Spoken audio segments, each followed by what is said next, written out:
exactly that, a varied and lively range of music, some popular, some less well-known, and today's no exception. We start in a few moments with the masterclass given by French cellist Paul Tortelier in 1974, in which he coaches two young students in Elgar's ever-popular cello concerto. After that, we've music played by harpist Gillian Tingay. She'll be playing a study by the French composer Nicolas Charles Boscher, whose music is every bit as colourful as his scandalous private life.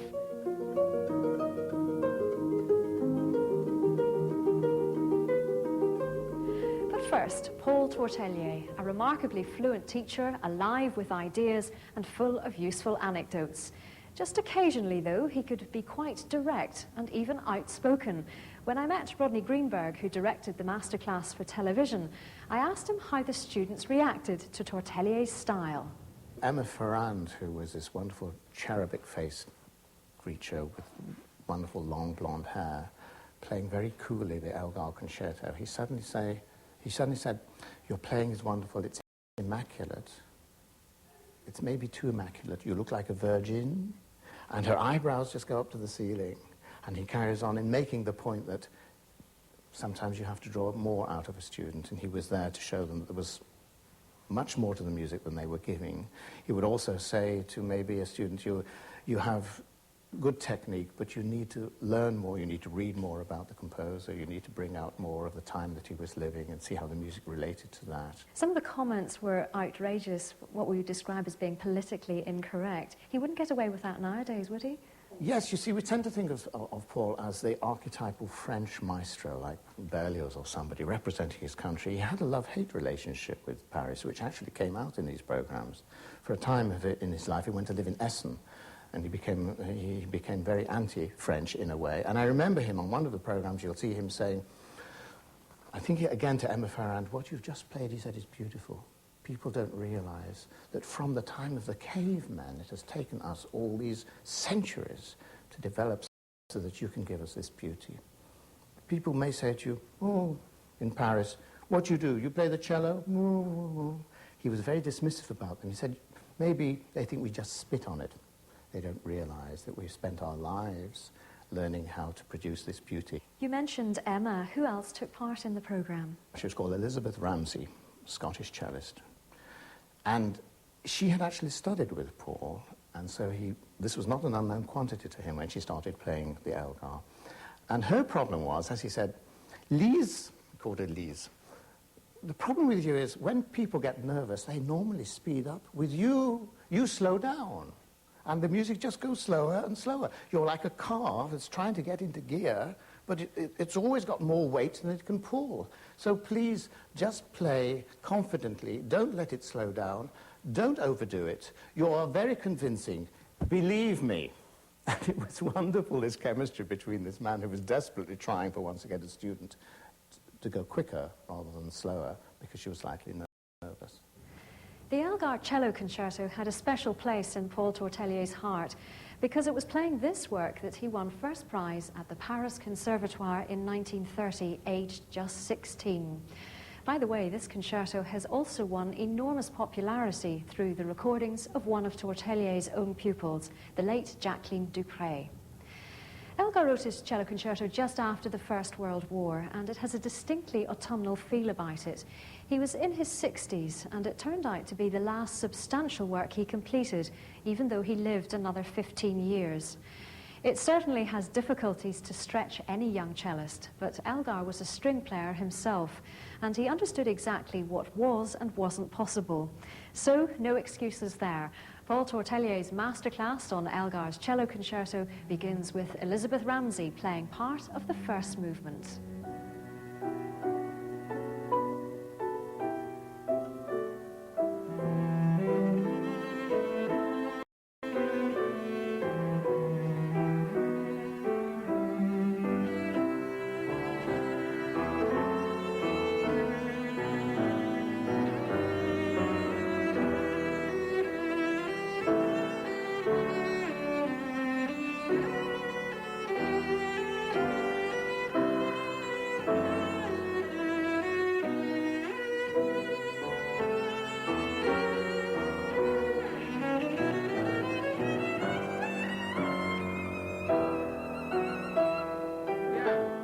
Yeah. Good. It's not easy, huh? But the beginning was very good, perhaps a little too slow. A little too slow, Liz. Because we lose the melody. When you break the chord, we lose the...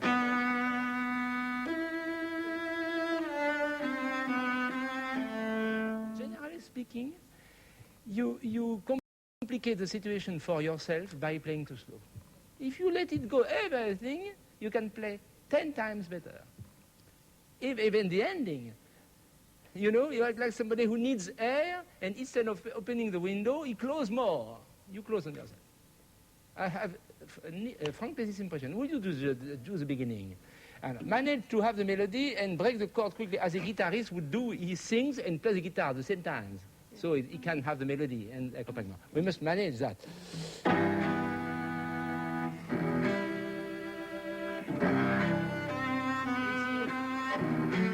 Especially... Bon, break. At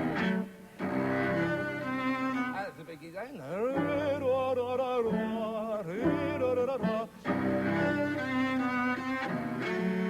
Still better than the guitar.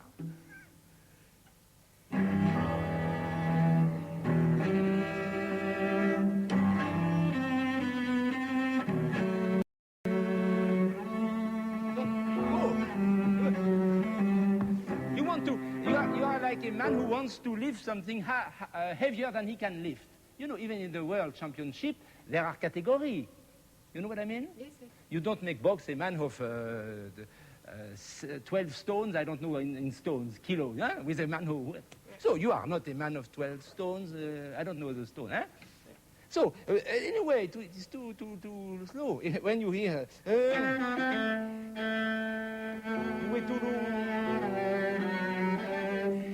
and the music will be still better also. Now, do this. Go.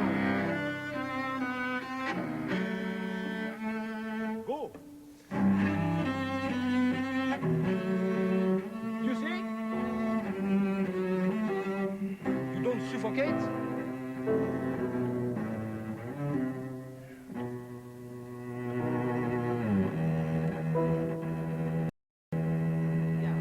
You must hold a little firmer. I know with my spike that is a little problem. Sometimes the cello doesn't hold firmly in between your legs. So don't take it too high so that to hold it.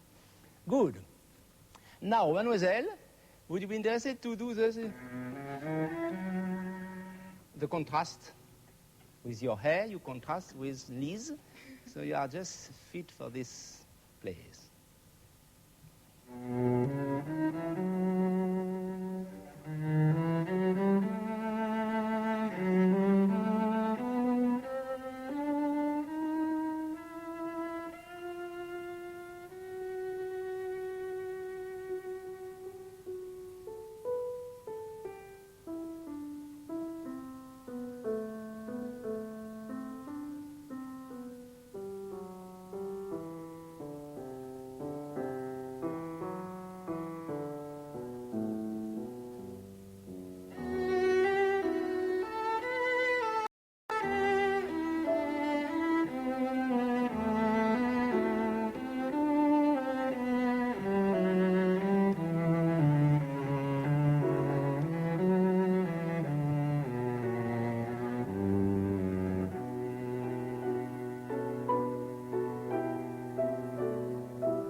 Bien, very well, very well. The beginning, will you do the beginning of the phrase, of the, not the phrase itself, no, the melody.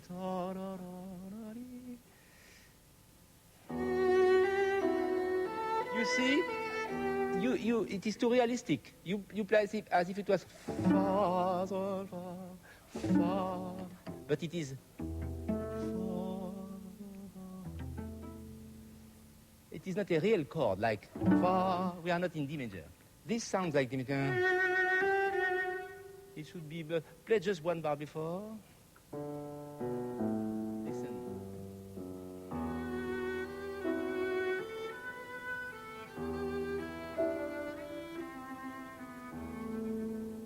It must emerge. C'est ça? Emerge. Will you try that?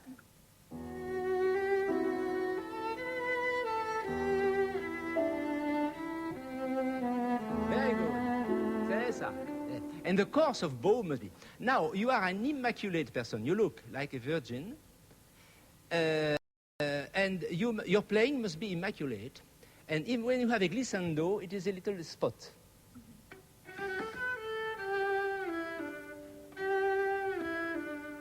It's a little sticky. It's like chewing gum in the mouth of an American. Mm-hmm.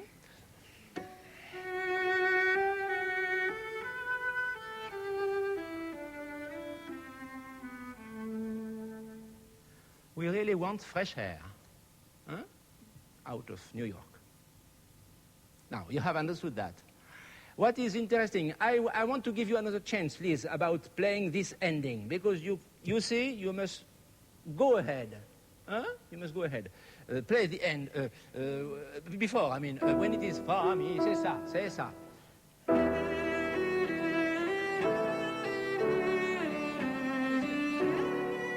Good, good. Excuse me. Here she plays a little too energetically. It is good, but we hear too much.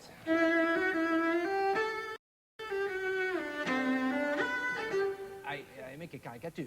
But can you play louder?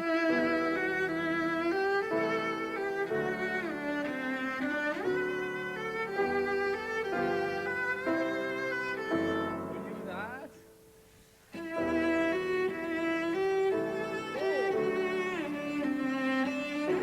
Bravo!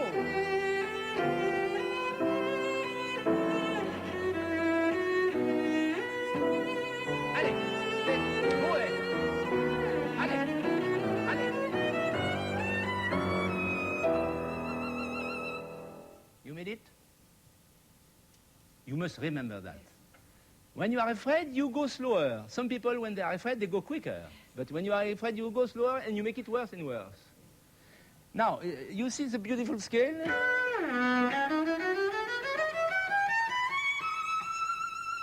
We are in E. The scale of E. It's interesting to see how scales are important in Elgar and I should say, in all good music. Do you agree? That's why we must study our scales. Because we find scales. In Beethoven, you have beautiful... Just a half a scale, always. And after...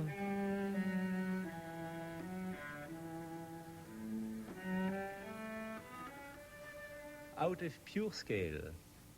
Shakespeare has said, music is a food of love. Had he been a musician, he would have added, scale and scales are the food of music. Remember that? Music is the food of love, scales are the food of music. And I discovered the Din Kapuria scale. You know that? Indian scale. It is interesting. The intervals are arranged differently, well, as in other scales also. But perhaps you are interested to see how it goes.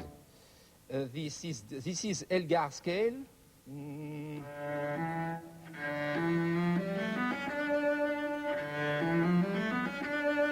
Very English. And that is Indian scale. Pardon.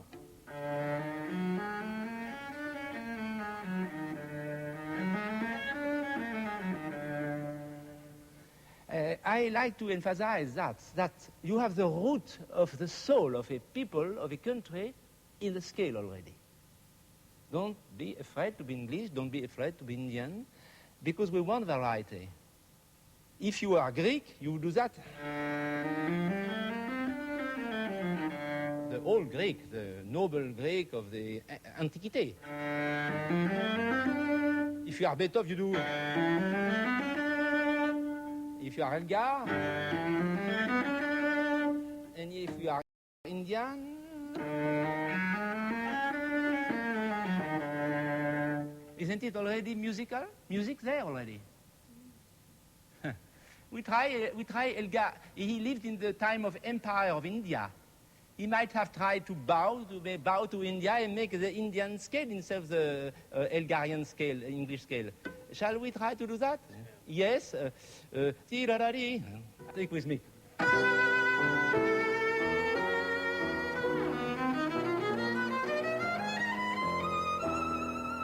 You would get used to it. It is beautiful. Voila, but it would be Indian. More passion. Our scale comes from the Greek, who were not passionate. They were more merchant. They were great artists, but a little cold. A little cold. Philosopher, merchant, businessman, Greek. They are still.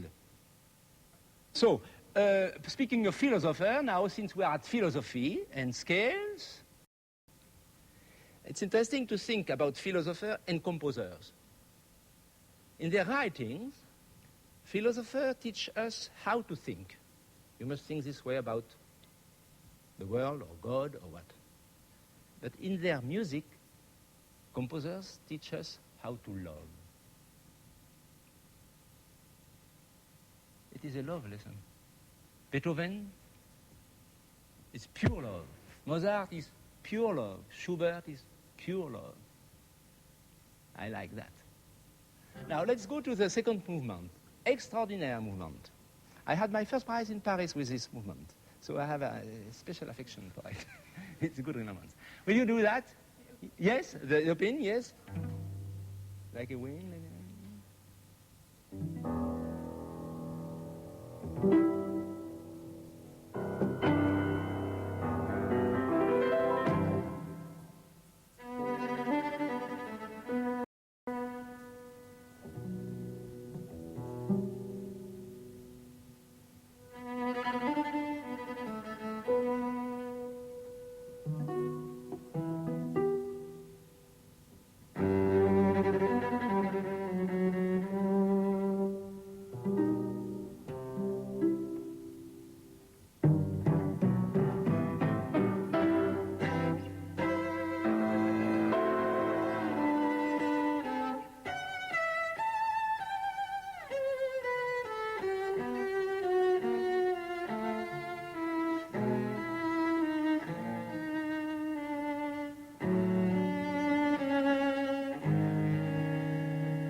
It is beautiful. Beautiful. As I am here to criticize, I shall make little criticism, but it is nothing.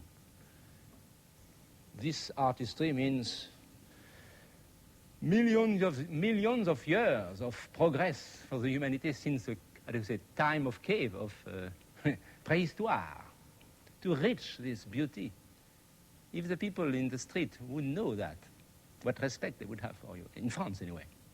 You know, in France, when they meet a cellist, they say, you play the cello? They just think that you spit on it. They don't know that it is a work of every hour since we were born almost. I began at 6, you began at 8. When you were 8? 12. And you are more gifted than I. I wouldn't play like that. Now, perhaps the scherzo. You remember you finished. Do a little before. You must be at ease, yes. Do a little before.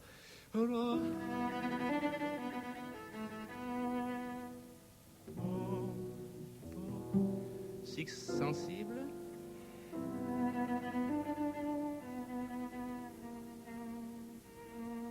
That's beautiful.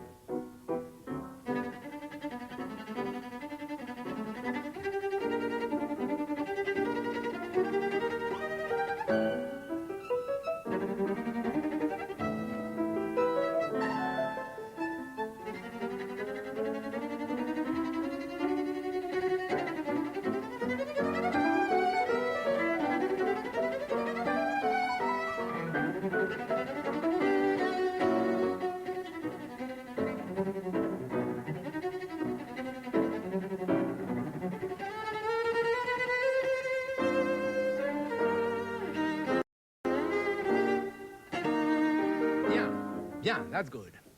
That's good. You want to try that a little? Yes? Also before... Lise.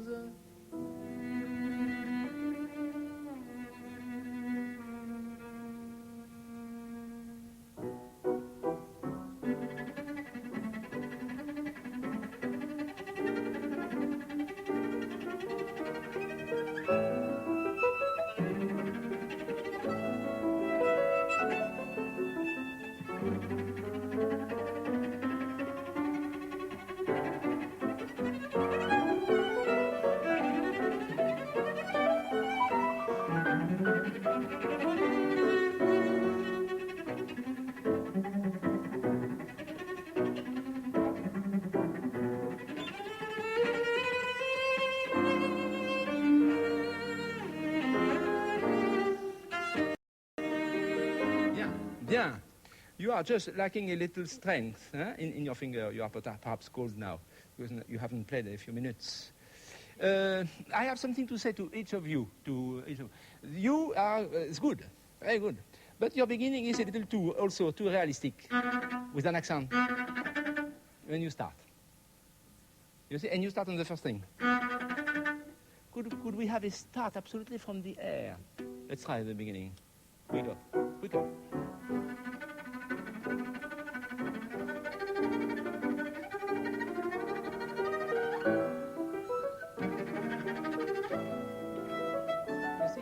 It's absolutely in the air. Perhaps now we should do a little of the slow movement, so beautiful. Anyway, it's very well to play like that. Oh, yeah. What a bow we need, huh? Mine is not so good today. Alors, the slow movement. The slow movement, you start, huh? Yes. Please.